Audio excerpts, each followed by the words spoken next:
I think that's actually a really good point interesting point that you mentioned, that people now have more freedom to move around, and local government may have to compete for talent and population.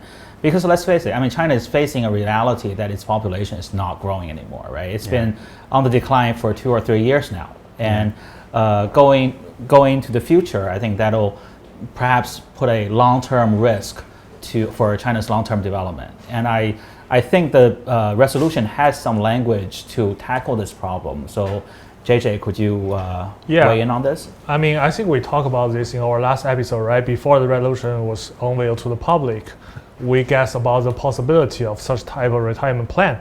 And after the resolution was made public, we can see there is a line that draws lots of people's attention. I think actually, I remember after several days of the resolution was made public, like lots of people are talking about that. That's the most talked about. Yeah. It draws lots of emotions, right? People talk about what's going to, actually, so far, we haven't seen any detailed plan, but this line, in line with the principle of voluntary participation with appropriate flexibility, China will advance reform to gradually raise the statutory retirement age in a prudent and orderly manner. I think the words was carefully selected to describe this policy because people at different stage of their life do have different preference for their retirement age.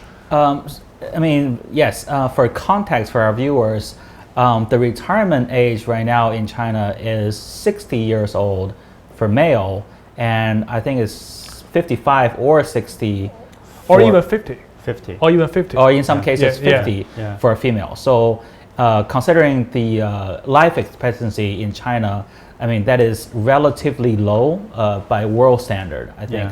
So now what they're saying is raising this age requirement and maybe exploring ways that people can maybe make decision for themselves. I mean, but we haven't seen the actual policy yet, but this is something I think people are talking about. People might have the option to stay employed or go into retirement.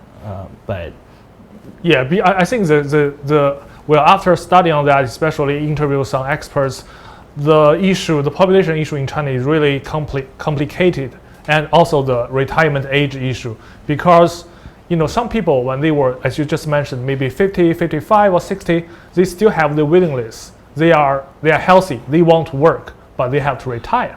So, but the statutory retirement age kind of restrict their willingness or their participation in the social labor market. On the other hand, local government, I think they also face some pressures from the pensions, because I think currently the central government is transfer some pensions into some places, right? So people have to solve this kind of issue. But there are also some debates that whether the retirement age being delayed will help people to, because if our parents, they are going to retire at a later age, maybe they have more financial resources, they can earn money, they can support the next generation's life. But on the other hand, they don't have enough time to take care of the son or daughter of their grandchildren, right? So it's a debate. I mean, I don't know. I mean, how do you feel about this plan? Well, I mean, this policy is really going to touch the people's lives, right? I mean, but for me, I mean, I feel somewhat distant to this debate because you are young. I still have several decades before I'm set to retire. Maybe you care more about the marriage, holidays. Yeah, and I just find I'm not sure what state I'll be in, by the time I'm 60.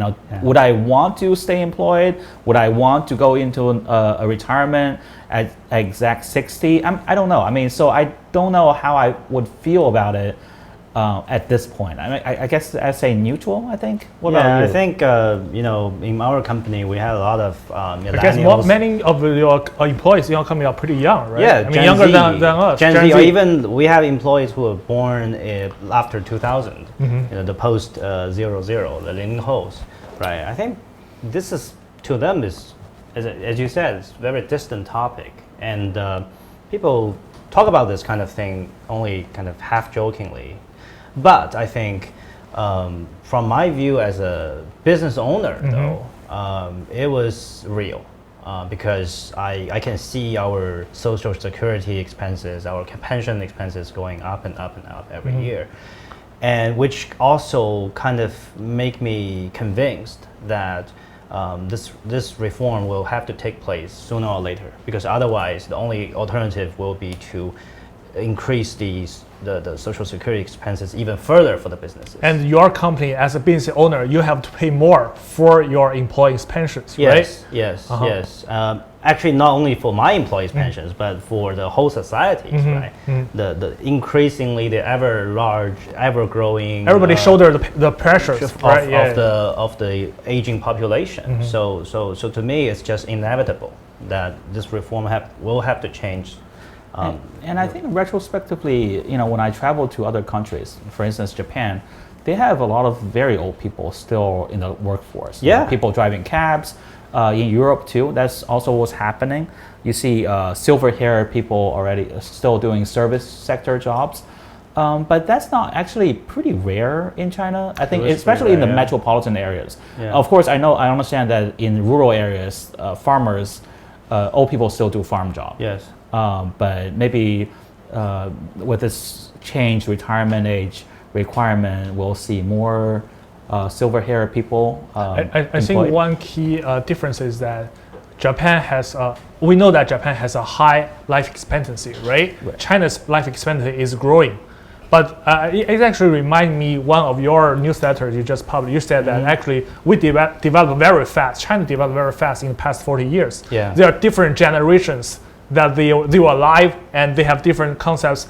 I think another aspect that people might ignore that maybe their life expectancies were longer, but the quality of their life, well, there's still space for that part is to improving. Right. Another aspect is there are healthy conditions. So maybe people's life expectancy is longer, but they are 60-year-old or 70 years old. But some people, they are not healthy enough to do that. But nowadays, people's life are becoming healthy and healthy. That's a huge improvement, which I think reminds the government that actually they are capable of doing things. But I mean, 40 years ago, 30 years ago, you cannot imagine your parents who are like 60 or 70 years old, because in China at that age, people might be, have some healthy problems. But nowadays, people's life quality is improving. Yeah.